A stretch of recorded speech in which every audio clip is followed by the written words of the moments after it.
तो आज हम निर्जला एकादशी व इसकी महत्व के बारे में जानेंगे। ज्येष्ठ शुक्ल पक्ष की एकादशी को निर्जला एकादशी या भीमसेनी एकादशी कहते हैं, क्योंकि वेद व्यास की आज्ञा अनुसार भीमसेन ने इसे धारण किया था। शास्त्रों के अनुसार इस एकादशी के व्रत से दीर्घायु तथा मोक्ष मिलता है। इस दिन जल नहीं पीना चाहिए। इस एकादशी के व्रत रहने से वर्ष की पूरी 24 एकादशियों का फल मिलता है। यह व्रत करने के पश्चात द्वादशी को ब्रह्म बेला में उठकर स्नान दान तथा ब्राह्मण को भोजन कराना चाहिए। इस दिन ओम नमो भगवते वासुदेवाय मंत्र का जाप करके गोदान, स्वर्णदान, छत्रफल आदि जो भी संभव हो दान करना चाहिए। एकादशी व्रत की कथा। एक समय की बात है, भीमसेन ने वेदव्यास जी से कहा कि हे भगवान, युधिष्ठिर, अर्जुन, नकुल, सहदेव, कुंती तथा द्रौपदी सभी एकादशी के दिन उपवास करते हैं तथा मुझसे भी यह कार्य करने को कहते हैं। मैं कहता हूँ कि मैं भूख बर्दाश्त नहीं कर सकता। मैं दान देकर तथा वासुदेव भगवान की अर्चना करके उन्हें प्रसन्न कर दूंगा।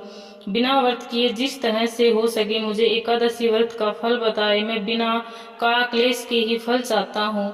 इस पर वेदव्यास बोले, हे वृकोदर, यदि तुम्हें स्वर्गलोक प्रिय है तथा नरक से सुरक्षित रहना चाहते हो तो दोनों एकादशियों का व्रत रखना होगा। भीमसेन बोले, हे देव, एक समय के भोजन से तो मेरा काम न चल सकेगा। मेरे उदर में वक नामक अग्नि निरंतर प्रज्वलित रहती है।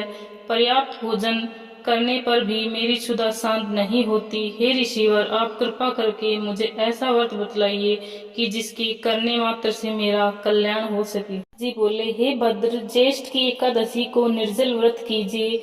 स्नान आचमन में जल ग्रहण कर सकते हैं। अन्न बिल्कुल न ग्रहण कीजिए। अनाहार लेने से व्रत खंडित हो जाता है। तुम भी वन पर्यंत इस व्रत का पालन करो। इससे तुम्हारे पूर्वकृत एकादशियों के अन्न खाने का पाप समूल विनष्ट हो जाएगा।